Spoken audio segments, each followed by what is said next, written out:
Norberto, encantado de tenerlo en el programa Reto Siglo XXI. Muchas gracias por la invitación. Encantado. Eh, para que hablemos de qué es lo que está sucediendo. Hay mucha inquietud, digamos, en el mercado, hay mucha liquidez, eh, hay una presión fuerte en el tipo de cambio que se ha estabilizado en los últimos días. El Banco Central ha tomado medidas importantes recientemente, subiendo los encajes, subiendo la tasa básica pasiva. Eh, ¿Qué es lo que está sucediendo? Bueno, el mundo vive en un problema también serio de una inflación mundial, ¿verdad? Producto de en gran parte de esta guerra de Ucrania y Rusia, donde se afectaron todas las materias primas, sobre todo el petróleo, que tiene un efecto multiplicador terrible en la economía, ¿no? Muchos fondos de pensión también han estado presionando, comprando dólares para protegerse, no sé, e invertir posiblemente afuera. Hay cambios en las juntas directivas ahora a partir de este periodo en el Banco Central. Desaparecieron los ministros prácticamente de la junta directiva del Banco Central.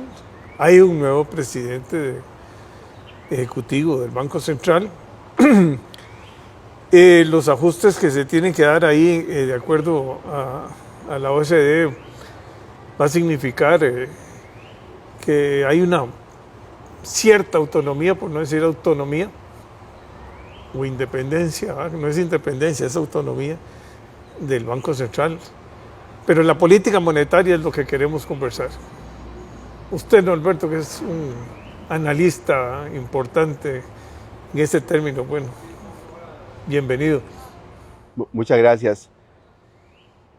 Sí, bueno, la política monetaria obviamente hay que verla dentro del contexto general de toda la economía.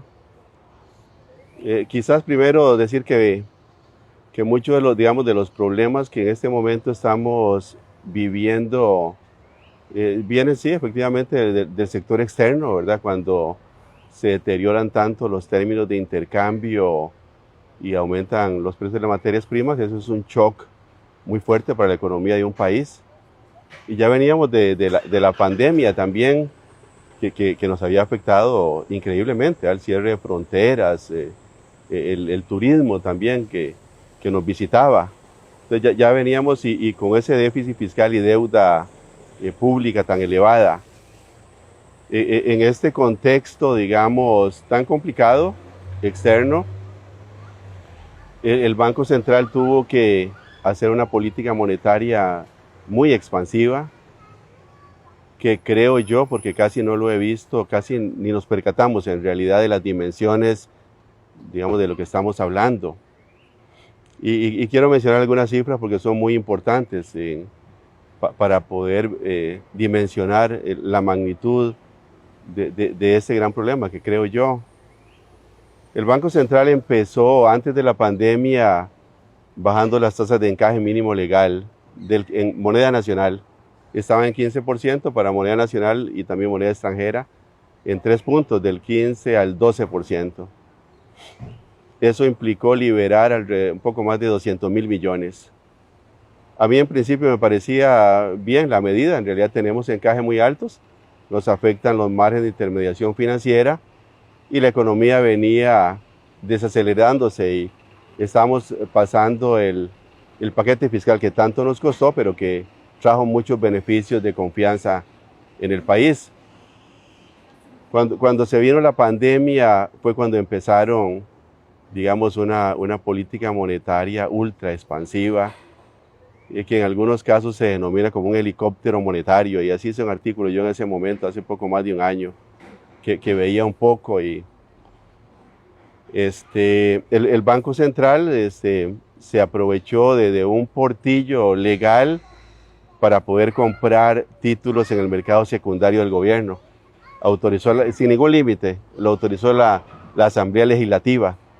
Es prácticamente que el Banco Central financiaba al gobierno. Indirectamente es eso, ¿verdad? Digamos, sí, claro, cuando va al mercado secundario, digamos, y compra los títulos que se emitieron, indirectamente está proveyendo más liquidez, ¿verdad? Y bajaría un poco también el precio, pero sí, indirectamente significa eso. La Junta Directiva acordó, a mí me sorprendió bastante, 250.000 millones, como si nada, como si fuera. Ahí empieza un poco, ¿verdad? Eso. Luego la Junta Directiva aprueba en total otorgar financiamiento a las empresas que estaban en problemas, digamos, no puede hacerlo directamente el Banco Central nuestro, sino a través de los bancos comerciales, y autorizó 840.000 millones de colones, o sea, difícil que le quepa a uno en la cabeza algo así, era de cerca de un 60-70% del saldo de la emisión monetaria que había en ese momento. Imagínate lo que significaba eso. Y finalmente, cuando hace uno el análisis y ve el otro instrumento de control monetario más importante que utiliza el Banco Central, los bonos de estabilización monetaria, todos los bonos que se iban venciendo no los renovaron. Y eso implicó 750.000 millones de colones en total.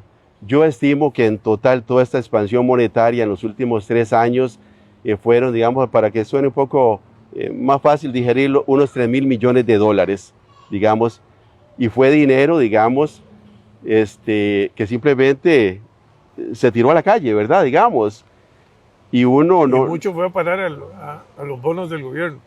Exactamente, sí, la mayoría, ¿verdad? Como no había demanda del sector privado, entonces toda esa liquidez... Los bancos no tenían tanta demanda de crédito. No, en realidad el crédito se ha acelerado muchísimo en los últimos años y viene creciendo a menos del 5%.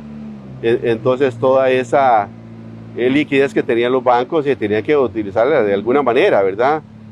Y entonces comprando bonos del gobierno, ¿verdad? Y como las tasas de interés bajaron muchísimo, ¿verdad? También, increíblemente, ahora le sorprende a uno que llegaran a un nivel la tasa de política monetaria a menos del 1%, ¿verdad? Y entonces teníamos premios por invertir en moneda nacional negativos.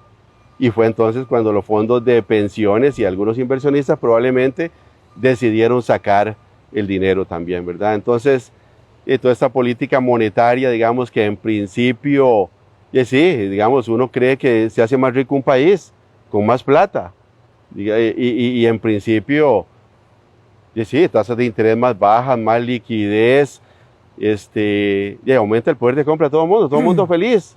Y por eso creció tanto la economía también. Exactamente, totalmente, ¿verdad? Eso no lo he visto a nadie, pero no hay duda de que ese crecimiento tan acelerado que nunca nadie esperaba, ni el fondo, ni ningún economista, ni el mismo Banco Central, termina casi en un 8%, ¿verdad? Claro que hay un rebote importante, pero mucho de todo ese crecimiento económico fue ese gran exceso de liquidez que expandió más allá de lo que hubiera sido, digamos, el consumo tanto de empresas, de individuos y directamente, o sea, también los resultados fiscales, digamos que yo no los menosprecio y me parece que se hizo un esfuerzo. Mejoraron totalmente. ¿Cómo los mejoraste? Cuando creció la economía. Cuando creció mucho la economía, aumentaron la recaudación, ¿verdad? Muchísimo. Pero no solo eso, la baja artificial en las tasas de interés hicieron, digamos, que no creciera tanto, digamos, de alguna manera, los gastos por intereses del gobierno también, porque son muy altos, ¿verdad? Y siguieron creciendo, pero evitó que no crecieran por una cosa artificial. Por un exceso de liquidez que había en el mercado. Pues. Demasiada liquidez, te digo, o sea, estamos hablando de 3.000 millones de dólares, que significa 5% del PIB, significa eso, ¿verdad? Digamos, o sea, es una cosa que no le puede caber en la cabeza a uno lo que se dio durante todo este periodo. ¿Y soluciones? No, ir aterrizando. Sí, muy bien. Una vez, digamos, que se da esto, yo creo que es importante el diagnóstico, saber qué es lo que sucedió. Inclusive, yo cuestionaría, y yo creo que el Congreso debería tener una participación más activa ante una situación como de esta naturaleza y yo convocaría al mismo presidente anterior del Banco Central y al actual, que fue asesor de él, para que expliquen todos estos números, ¿verdad? Un poco para... Y después, bueno, claro, ahora el Banco Central ha tenido que revertir mucho de todas estas medidas, aumentó ya los encajes que van a ser efectivos en los próximos, el próximo mes, en julio, básicamente, al 15 nuevamente. Son 3 puntos que sube, ¿verdad? 3 puntos, ¿verdad? Entonces ahí ya van a tener que recoger mucho dinero, aumentan las tasas de interés. La tasa básica pasiva también. La tasa de política monetaria la tasa de política monetaria la aumentó como 4 o 5 veces y ahora está en 5,5 después de que subo a menos del 1%. Y también habían anunciado endeudarse por $2,000 millones, 1,000 millones en el FLAR y 1,000 millones internamente. De momento solo van a colocar 200 millones, pero eso es parte, digamos, de los costos en los cuales vamos a incurrir nuevamente. Ya el país había hecho un gran esfuerzo después de la crisis de principios de los 80, donde el Banco Central fue uno de los principales responsables.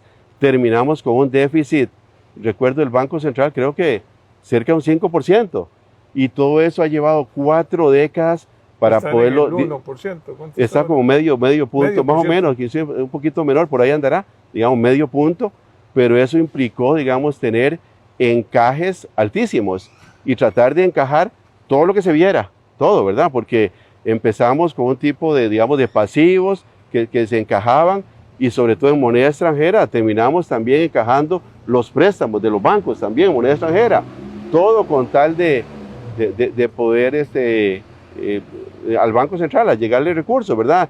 Y de las reservas internacionales, $3,000 millones, casi la mitad, son por concepto de encaje legal en dólares, 3,000 millones, imagínate. Entonces hemos tenido que tomar estas medidas y ahora... Las reservas netas no son muchas. Son apenas... Son 3,000 y pico. Sí, exactamente, apenas 3,000, porque además de eso hay que quitar un poco los depósitos del gobierno también. Sí. Del gobierno serán por ahí, sí, unos 3,000 millones, que valía la pena que el Banco Central también las publique. Entonces, ¿qué hacer, digamos, ante una situación? Yo diría que al Banco Central, que se le ha dado muchísima autonomía, han sido muchas las medidas que se han tomado pensando que es una institución que debe ser estrictamente técnica, y tomamos muchas medidas. Quitamos todos los ministros. Todos los ministros, ¿verdad? Eso hace muchos años, donde estaba el de planificación y el de economía, y se dejó solo el de Hacienda, que en el último año se eliminó, digamos, y ahora puede asistir solo con derecho a voz, digamos. El presidente del Banco Central ahora se extendió el periodo para que abarcara un año de la próxima administración. El actual presidente va a estar 5 años.